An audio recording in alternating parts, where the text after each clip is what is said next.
Shaun. Shaun is a small boy, under 2, who has serious pneumonia and an asthma-like breathing. His parents, dear friends, were told that he could not last the night. They said, "We can do no more. He just won't make it through the night." I was there when they told them. They were crushed. Neither one wanted to stay and see him die. They watched the struggle for every breath for about an hour, crying so desperately, and decided they could not watch him die.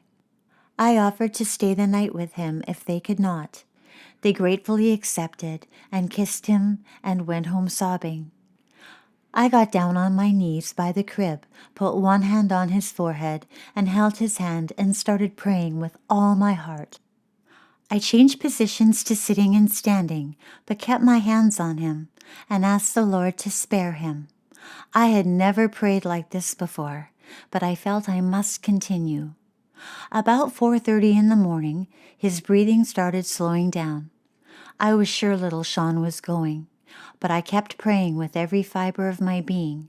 I did not want him to go. By 5:30, I noticed he was not as red or feverish and was breathing regularly.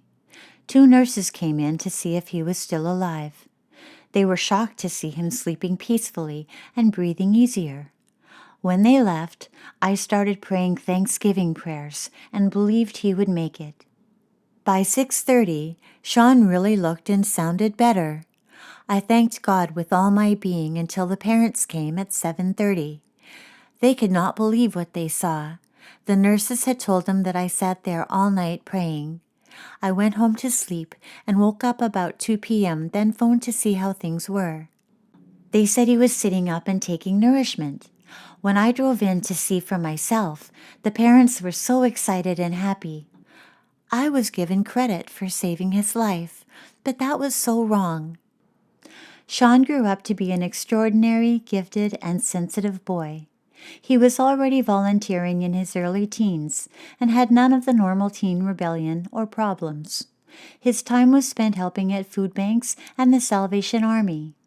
After graduation, he discovered the tragedy of Guatemala, and to this day is taking needed clothing, food supplements, and school supplies to that country. His parents told him about my night with him, so he has kept in touch with me regularly since. I know in my heart it was not me that kept him alive, but they insist it was. I am sure God had a use for him in this world and spared his life for the service he is giving to those poor, struggling people. He has encouraged others to join him in his crusade to help, and from the letters his family receives, he is revered down there. I only wish all hospice jobs had this kind of ending. We are all so proud of Shaun.